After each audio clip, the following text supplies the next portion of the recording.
Today on GND Weekly, details on when you can buy PSVR, news on Xbox One and PS4 playing nice together, details on the Gears of War beta, and more.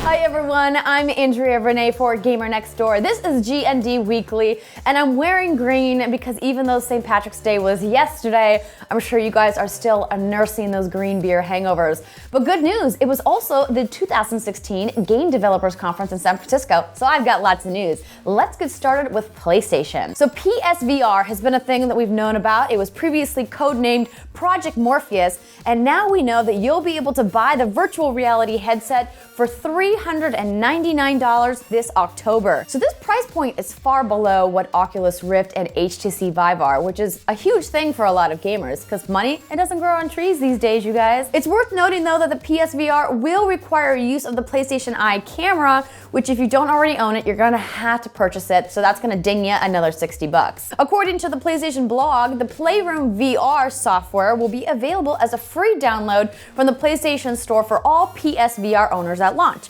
The Playroom VR will include 6 games. Now these games will blend the VR experience with people who are playing alongside you in the room, which is a really cool thing. And if you guys own the PlayStation Eye camera and haven't tried the Playroom yet, what are you waiting for? It's amazing. There will also be a cinematic mode that supports content like standard PS4 games and videos. According to Polygon, nearly all UI elements of the PlayStation 4 will function in this mode, although Sony didn't detail which features wouldn't be available. They also announced an exclusive Star Wars Battlefront VR experience. This is super exciting for both Star Wars and virtual reality fans. I think this is something we've all kind of been waiting to hear about. We don't have details on exactly what the gameplay experience is going to be, but if you've ever had dreams of piloting an X-Wing or a TIE fighter, they just might come true. If you guys want to check out the full list of PSVR games, head on over to the PlayStation blog. Xbox and Microsoft had a lot of announcements. They always have a big presence at the Game Developers Conference. So this year was no exception, and the big news of the week was crossplay. Microsoft announced an initiative to open Xbox Live for cross-platform multiplayer across all devices. You guys, this is huge. I can't say enough how huge this is. So currently, let's say you're playing an online game like Call of Duty. You're playing it on an Xbox One, and your buddies, they have PS4s, so you can't play together. This means potentially someday, maybe, you could play together. That's really cool, right? Director of ID at Xbox, Chris Charla wrote, "Of course, it's up to game developers to support this feature, and Xbox Live players will always have the option of choosing to play only with other Xbox Live players." Psyonix's car and soccer mashup Rocket League was the first out the gate to say that they are going to dip their toe into the crossplay waters. They have announced Xbox One and PC crossplay. They already have PS4 and PC crossplay, and they said that they're going to add more platforms soon. So does that mean Xbox, PC, and PS4 players in Rocket League are all going to be playing together? Not officially just yet, but it certainly sounds like that's on the horizon. Eurogamer spoke to PlayStation Worldwide Studios head Shuhei Yoshida about how realistic it is for players to think that Xbox and PlayStation could truly play nice together. And he said, because PC is an open platform, it's much more straightforward. Connecting 2 different closed networks is much more complicated, so we have to work with developers and publishers to understand what it is they are trying to accomplish. We also have to look at the technical aspect, and the technical aspect could be the easiest.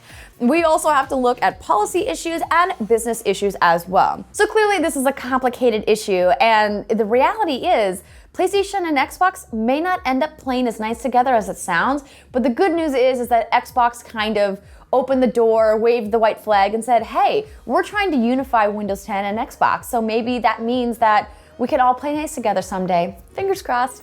More Xbox news. They announced the Gears of War 4 versus multiplayer beta.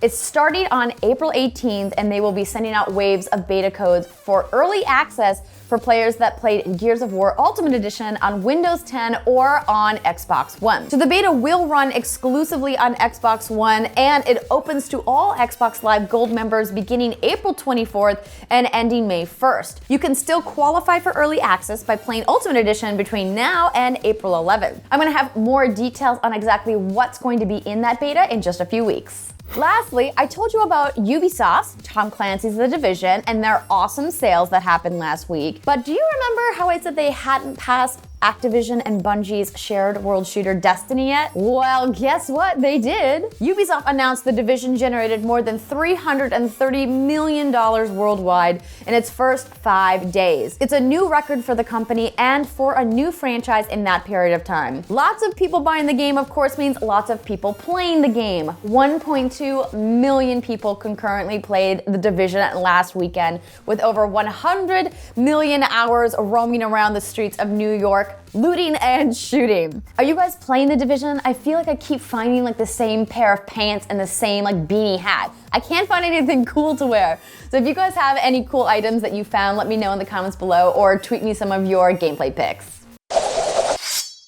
Now it's time for Tweet of the Week. As I mentioned, it's the Game Developers Conference here in San Francisco this week, and I got to see a bunch of cool industry people. One of those people is @ZombiePancakes. He tweeted to me about his new site. He told me he got frustrated trying to find release dates for video games, knowing that you couldn't just go to one central site to find all the info you needed. So he decided to fix that problem with VGReleaseList.com.